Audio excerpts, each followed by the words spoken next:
How do you build a deck to play in a sealed Magic the Gathering tournament? That's what we're going to look at today. However, not just any sealed tournament. So a sealed event is something like a pre-release where you get 6 packs of cards, you open those packs, you make a deck out of the cards you opened, and you play with that. We have 6 packs here. These are for a special tournament. These are for the HashepCon sealed event that's happening at the Command Fest later this month in Toronto, September 27th through 29th.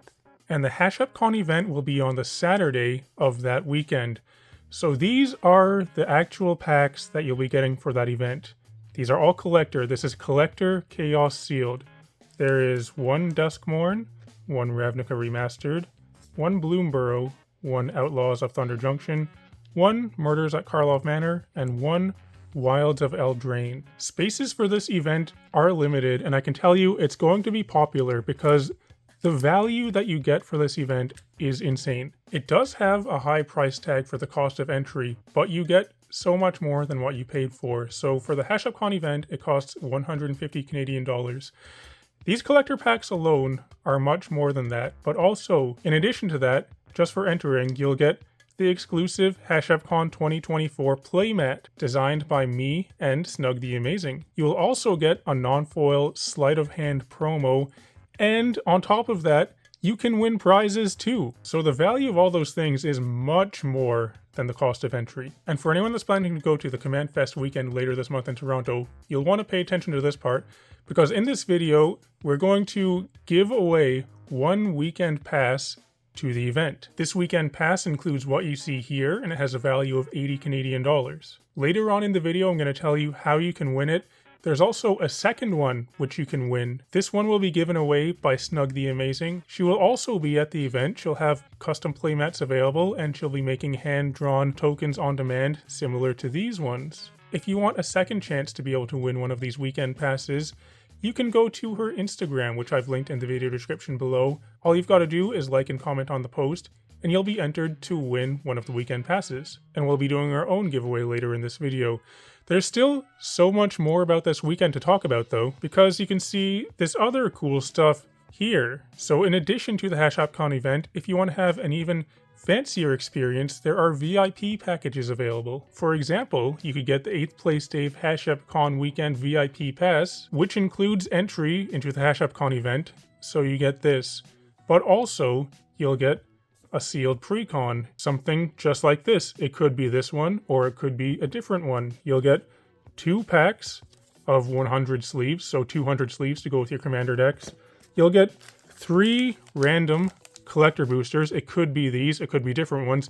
You could even potentially get Lord of the Rings collector boosters, which are pretty valuable boosters. You'll get a foil Reliquary Tower promo, and 6 event tickets. Each one of these event tickets has a value of 6 Canadian dollars, and you can use those to enter events. In addition to all of that though, you also get weekend access to the VIP room, also a lunch buffet every day, coffee all day, and entry into the VIP After Dark party. So as you can see, you get a lot. Basically what I'm saying is this whole weekend has a lot of value packed into it. We're also going to be giving away lots of cool stuff, and if you want to get a free surprise gift when you purchase a weekend pass or a commander package for this event, you can use code 8th place Dave when you sign up online, and I'll have a free gift to give you at the event. If you have already signed up, don't worry, because you're going to get your free gift anyway, so don't worry if you've already signed up. We've got lots of stuff to give away over the weekend. Now, back to the sealed pool. We're going to open these packs up and make a sealed deck of Magic cards to play in the HashepCon event. So the principles that I'm going to be using when building this deck, they're going to be the same for sealed in general. We're using collector boosters, so it's a bit different than, say, a pre-release or something, but still, it's going to be, you know, a sealed deck of Magic cards. Also, these are all different sets. It's chaos sealed. That's what makes it chaotic. So let's start opening these up. Where should we start? It's kind of the fun thing about this is all these packs are quite fun to open. I'm going to start with Wilds of Eldraine, I guess. I haven't opened a whole lot of this set, so it should be interesting to see what could be in here. So when I make a sealed pool. What I like to do is, as I'm opening the packs, I sort them as I go. So, that's a pretty good card right there, Omniscience anime style. I sort them by color.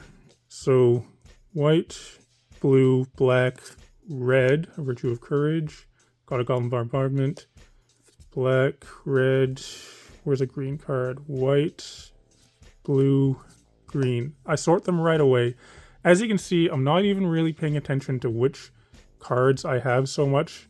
I'm just sorting them because that's going to make it a lot easier to build the deck after I've opened everything. We'll put the lands here.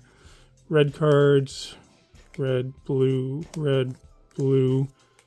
So I can see there's a lot of blue-red going on in this pack. I'll usually take a quick look at the rares as I open them. So we got this Lich Knight's Conquest, Virtue of Courage. I'll keep that in the back of my mind for in case, you know, maybe there's something particularly good that I might want to build around. But mainly when I'm opening these, it's about sorting them. Sometimes what I do is I'll separate the rares. I'll have a separate pile for rares. In this case, maybe I'm not going to do that because we're opening collector boosters, so there's going to be a lot of rares. That was a pretty good pack, though. That Omniscience, that felt pretty good to open. I don't know about playing that in Sealed, though. That's a cool card to play in Commander. In a Sealed event, it's probably not going to be as good. So we're going to go with Karlov Manor now. Token, we'll put our token here. War Leader's Call, that's a good card. So gold cards, that would have its own pile. Another gold card here.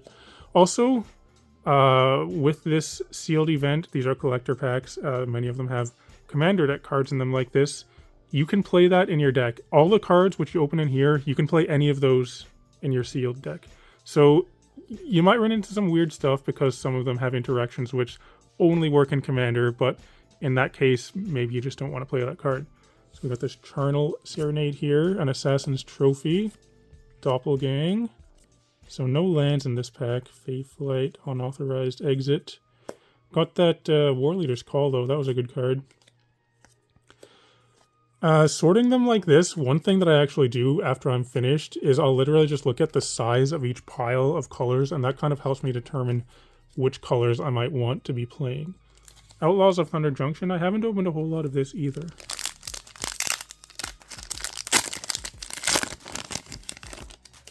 So you have your big score cards in here, I think. Yeah, there's one right there, Tarnation Vista.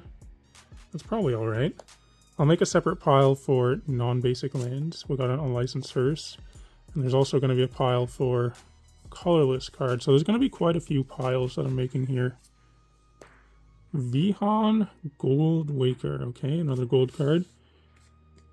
The Key to the Vault. Annie joins up. Heartless Pillage there. So that's what's black. Blue Essence Capture. We got a Swamp. Fleeting Reflection. Lava Spur Boots. It's a good card. That's a good card for Commander. It could be okay. It could be okay in Sealed, actually. So green, blue, and green. So it looks like right now I have blue for the most cards. We have a Bloomburrow pack here. Maybe we can get ourselves a raised foil. You know, it's much more exciting opening Collector Chaos Sealed than, you know, a regular pre-release or something like that. A bat. Okay, we have a Gilded Goose.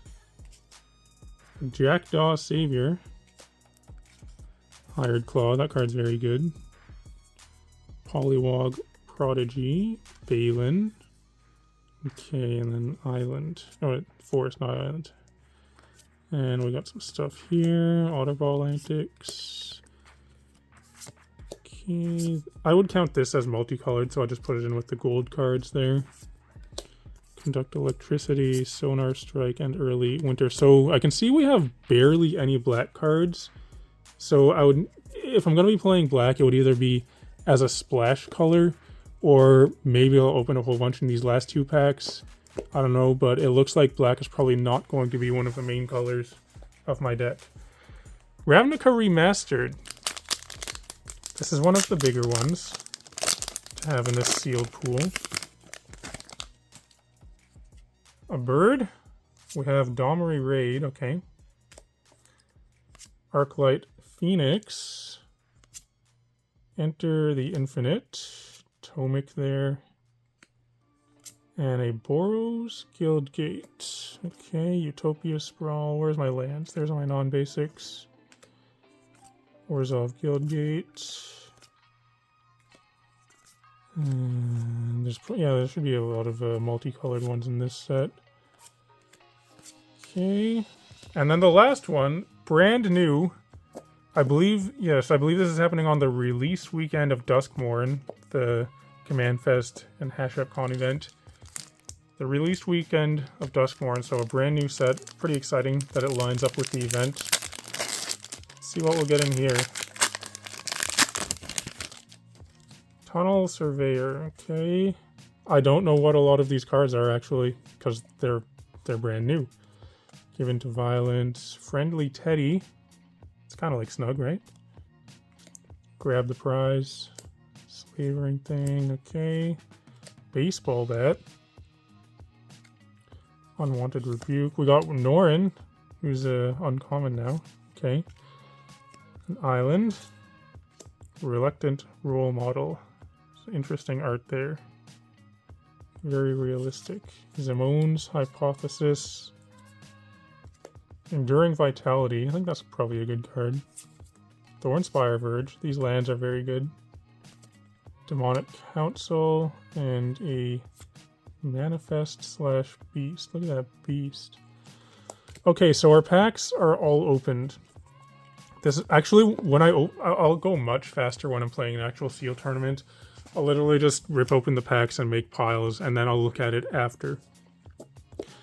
So there weren't any things in particular that stuck out to me in terms of cards that I really want to play. So I'm going to start by looking at literally just the size of these piles. So blue, I have the most of blue cards, blue and red.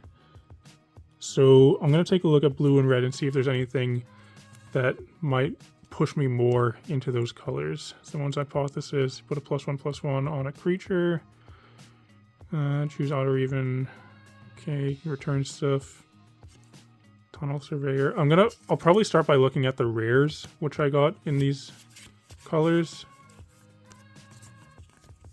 Usually in sealed, you're looking more at uncommons. However, seeing as this is collector sealed, there are going to be more rares. So I'll start by looking at the rares. Omniscience is cool, but I'm probably not playing it.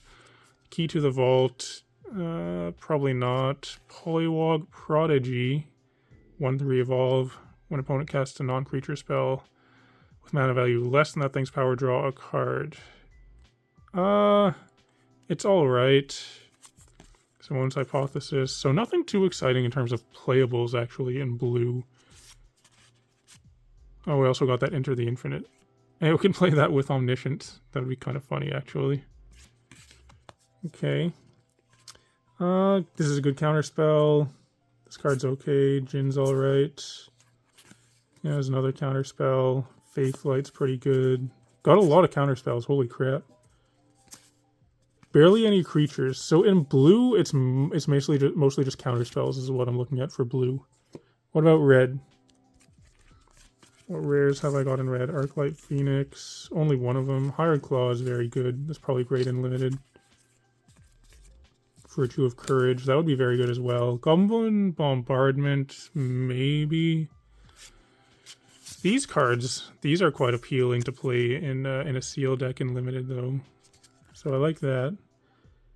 There's Norin. Norin's probably alright. It's aggressive. So these could be the start of an aggro deck here. Grab the Prize. Burning Prophet. Pit Dragon. Okay. Just taking a quick look through these. This one's fairly aggressive too. So I do like the red cards for making a sealed deck. What about red? Or white, I mean. Could there be a good red-white deck? This is a good aggressive card. Unwanted Remake, that's really good. 1 mana removal. Tomic, 2 mana, 2/3 flyer. Okay, we've got something going here. This is good removal. I'm liking red-white. Shrike Force, Jackdaw Savior. What else? Yeah, that's a good aggressive card. Take up the shield. I'm a big fan of that in limited. Take up the shield. Some good combat tricks there. This one's alright. And then Pollen Shield Hair. It's good for tokens. Could potentially splash green. So red-white seems quite appealing to me from what I'm looking at so far. So black, I was saying, you can see here the pile is so small compared to the rest. I'm probably not playing black. So anything that really pushes me into it, this is a tutor for demons. Probably not playing that. Play Juggler is alright. This is removal. This is removal. This is removal. So I've got some removal, but I think I'm probably not playing black. Maybe I could splash it for some removal. Green, there's not a whole lot of green, but this card is quite good. Enduring Vitality. That could push me into green. Defiant Survivor. Manifest Dread. This thing is probably pretty good. Slavering Branch Snapper with Force Cycling. Green is a little bit more splashable, seeing as I have this card here. Utopia Sprawl. Gilded Goose. Okay, so we got some mana fixing.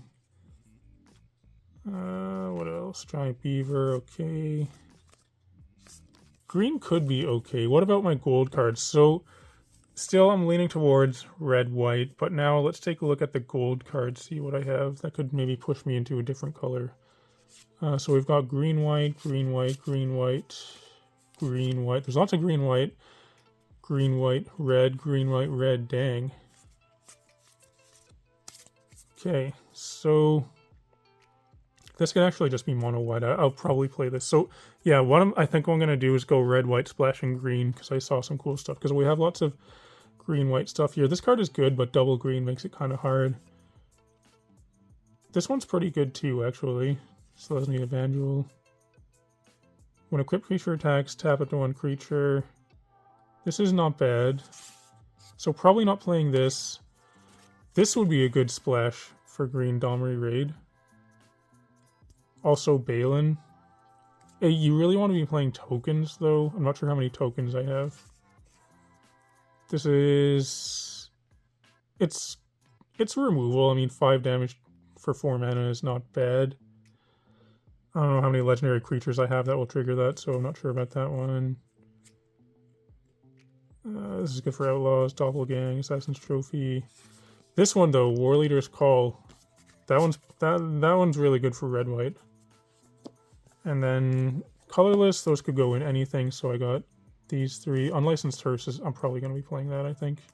Friendly Teddy, would I play that? When it dies, each player draws a card. Maybe. Then Lava Spur Boots. And the lands, let's see, Boros Guildgate, perfect. This could help me splash green. And then Tarnation Vista, what does this do? Choose a color, add 1 tap for each color among monocolored permanents, add 1 mana. I probably will play this because it's basically like a bad version of a Guildgate almost for what I would be using it for this deck, but you know, it can get me the color that I need. So after taking a look like I did just here, yes, I want to go with red, white, possibly splashing green. So I'm just going to remove these from the equation now because I'm not playing them. That helps me narrow things down and make my decision a little bit easier. I can get rid of these kinds of things, just clear up some space as well. You know, clear up some mental space, get these out of my view. So I don't need this one. I might need those. Now I'm going to start actually building the deck. So I've chosen the colors that I want. I'm going to start laying stuff out. The way that I like to lay out my decks is by the mana curve. So I'll put out by mana cost. So, you know, 1, 2, 3, 4, etc. I also like to separate the non-creature spells from the creatures. So let's see. Would I play this? 3 mana, 3/3, Celebration. That's pretty good. That's an aggressive card. Yeah, it's an uncommon there. So 3, I'll probably play that. This is very good. Imodane's Recruiter. I'll play that. Hired Claw for sure. That card's awesome. Norin. So it can't block. It's a 2/1. Whenever a creature control becomes blocked, you can exile it. You may play that card from exile this turn. Yeah, that's a good aggressive card. Virtue of Courage. Definitely playing that. It's, you know, it's a shock basically. 2 mana shock, but it does more. Put that over here. Goblin Bombardment. Maybe. Arclight Phoenix. Maybe. The thing is, I only have one Phoenix, and I don't know how many non-creature spells I'm playing, so this might just be a 3/2 haste for 4, which is not that good. It's okay, but we'll put this in the maybe pile. See, that's how you can see how this is different from Constructed, because Phoenix is awesome in Pioneer and Modern. In this deck, maybe I don't even want to be playing it. Grab the Prize. Sorcery has an additional cost. Discard a card. Draw 2. If the discarded card wasn't a land, it does 2 damage to each opponent. That's pretty good, actually. I might play that. Burning Prophet. When you cast a non-creature spell, it gets +1/+0 till it turns Scry 1. Maybe. I'll put that here for now. The thing is, you really want to be playing 2-drops, 2 and 3 in Limited. So even if this isn't as good as I would want it to be, I might play that anyway. Rakdos Pit Dragon. You can give it flying. It's a 3/3. Has fire breathing. Has double strike if you have no cards in hand. That's pretty good. Conduct Electricity. It's removal. Grab and Gnaw. It's removal. Demand Answers. Maybe. Knife. Probably not. Skewer Slinger. It's a 2-drop with reach, so maybe. What about the white cards? Pollen Shield Hair. So creature tokens. This makes tokens. Currently, that's all that make tokens. It's a 2-drop though, so potentially Karlov Watchdog, 4 mana Vigilance.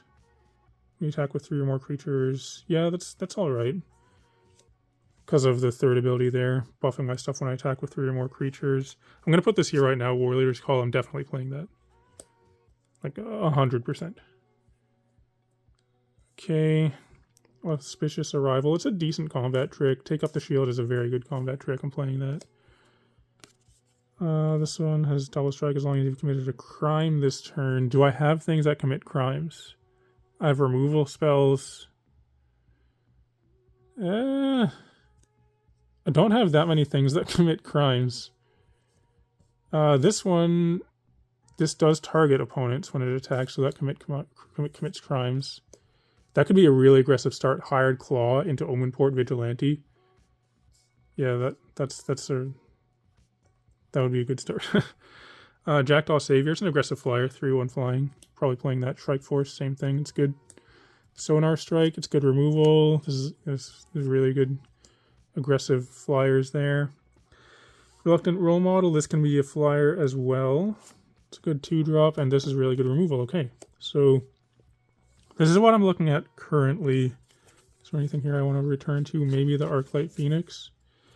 This is what I'm looking at currently for the deck. So usually in a sealed deck, you want to have 23 cards because the deck limit is, or the minimum deck size is 40 cards.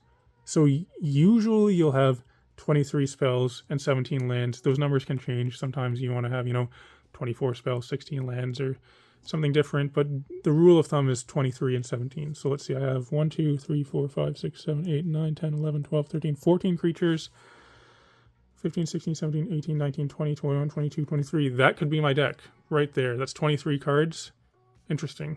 So now I'm looking at 1, 2, 3, 4, 5, 6, 7, 8, 9. How many non-creatures to creatures do I have? 9 is a little bit high. Usually I shoot for 7 or 8. 9 can work though. What I want to take a look at though are those green cards. Is it worth going into green for a third color? There's also the colorless cards, actually. I did say I want to play Unlicensed Hearse. That's a bit of a issue there, because I already have so many non-creatures. This isn't always a creature. We'll come back to that. So green, the thing with adding a third color is you get stronger cards, but it dilutes your mana. So it increases the risk of you getting mana screwed or color screwed by not having the right color. Enduring Vitality is very good, but the thing is it's double green, so that's going to be hard, so I'm probably not playing that. Defiant Survivor.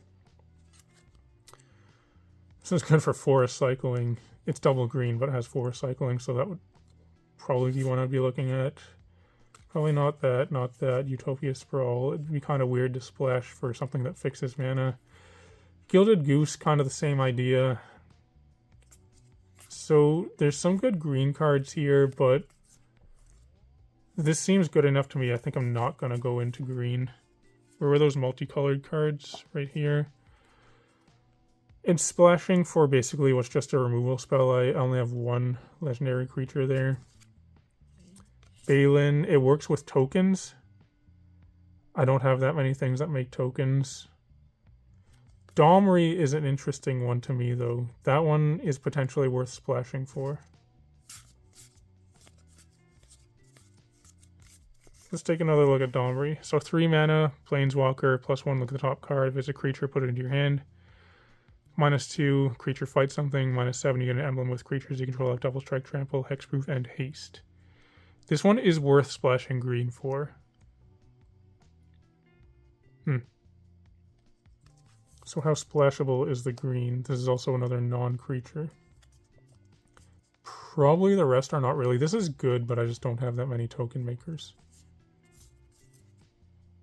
Let's see.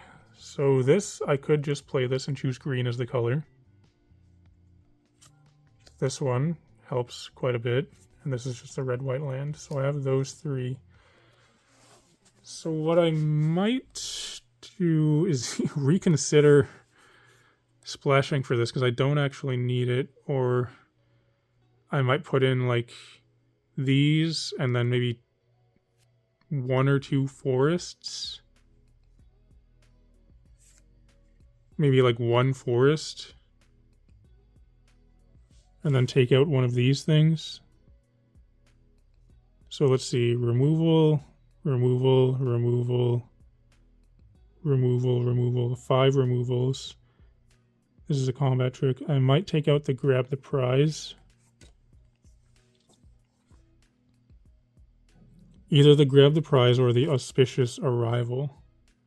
I like auspicious arrival, actually. It's 2 mana, combat trick +2/+2, but then you investigate, so in a slow way it draws a card.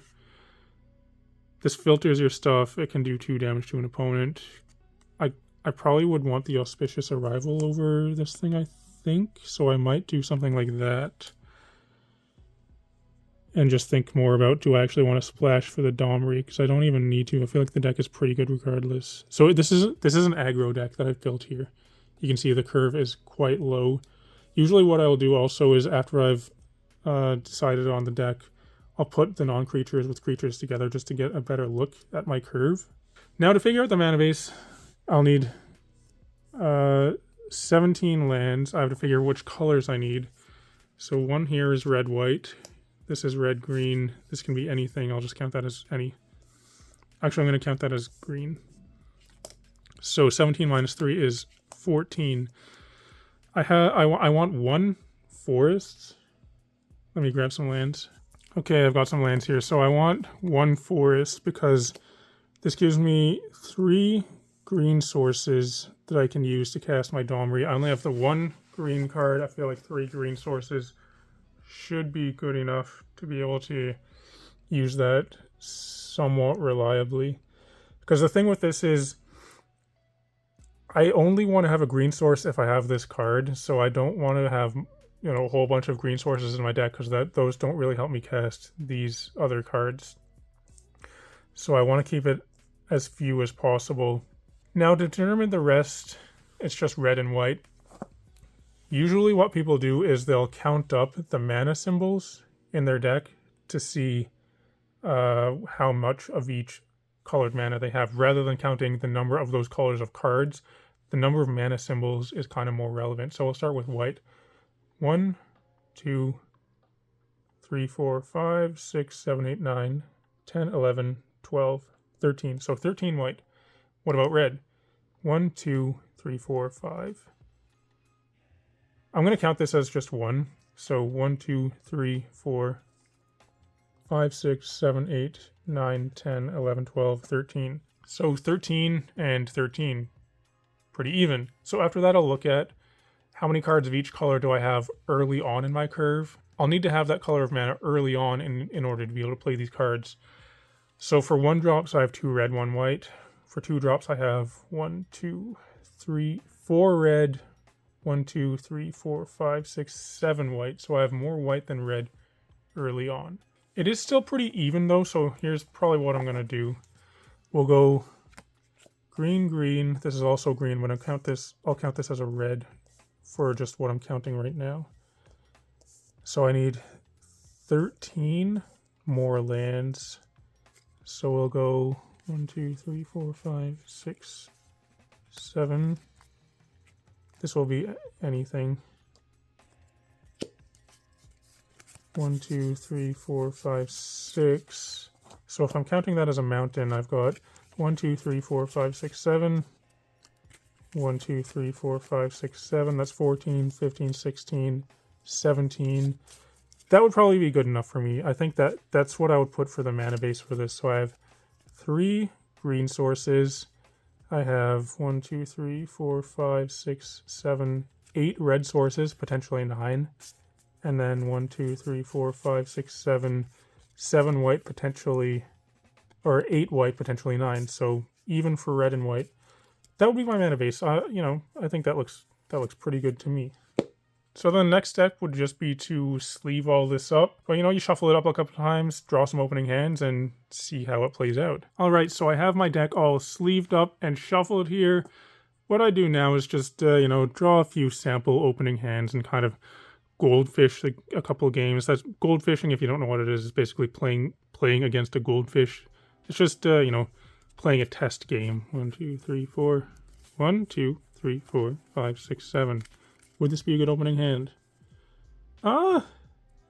Yeah. That would be good, I think. I have all 3 of my colors.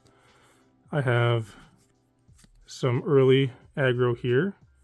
I have a 3 mana thing to follow it up with. I have a combat trick. Yeah, that hand looks really good to me, actually. So, you know, I draw a couple cards. Combat trick. This is a little bit more mana than I would like. Okay, yeah. You know, I could see that game potentially leading to a win. Let's just try one more and see how that game might play out. So this is literally, you know, what I'm doing when I build a seal deck after I sleeve it up. Just sit there and do this a couple times. This would not be a good hand, so I would mulligan. Actually, so I have two lands. Let me reevaluate this. I have 2 lands. I have no white. I have nothing that's castable aside from this, but I have no creatures to use it with, so I would probably mulligan that. Okay, yeah, I was just checking. That hand could have been good if my next card was a plains. If it's not, then it just continues to do nothing, so I would probably mulligan that. So let's say this is a mulligan. 7 cards. This hand, this is the mono white hand. Okay, well, I would probably keep this, though, and I would just put back a plains, because I don't want to mulligan down to 5, and I have at least a castable spell here. So here I'm just hoping to draw, you know, a mountain. So, you know, open with this, and you say, please, deck, give me a mountain, and then it doesn't give you a mountain. However, that's not a bad draw, because, you know, you could play this Tomic, and once again you say, please, deck, give me a mountain. And it gives you a plains. Okay. So this is the Magic experience. How far down do I have to go to find a mountain? Okay, that would work. You know, it's a bit of a rough start, but I could see this potentially being a winnable game. So this, you know, that's the final step in making a sealed deck. Just test it out a couple times and then go play your tournament. Now we're at the point of the video where we do the giveaway, though. Maybe you thought I forgot about that. Well, we're doing it now. Here's where you want to pay attention. If you want to be entered to win the weekend pass, what you need to do is 1, like this video. 2, in the comments, I need you to say the word HashepCon. It's all one word.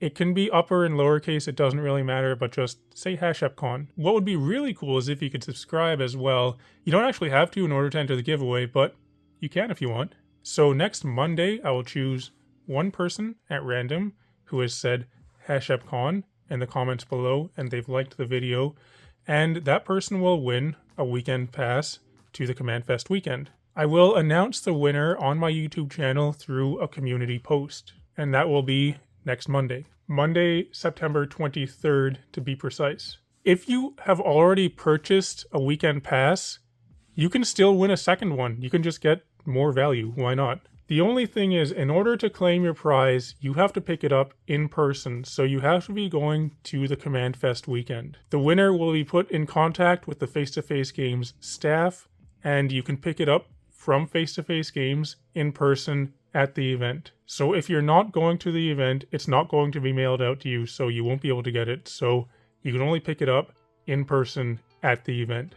And also, as I said before, if you want a second chance to be able to win one of these weekend passes, you can head over to Snug the Amazing's Instagram and like and comment on her post there to enter her giveaway. Alright, so that's a rundown of how to build a sealed deck, specifically actually for this Collector Chaos sealed event, the HashepCon 2024 event, which is happening in just over a week now, actually. So I'll be there, Snug will be there, it's going to be an awesome event, and I hope to see you there as well. But anyway though, if you're still watching, thanks for watching. It'd be cool if you can like and subscribe and all that kind of stuff. Definitely come join my Discord server. You can find a link to that in the video description below. In the video description, I'll also put a link to the Face-to-Face Tour website where you can go and register for these events. But otherwise though, thanks for watching, and I'll talk to you later.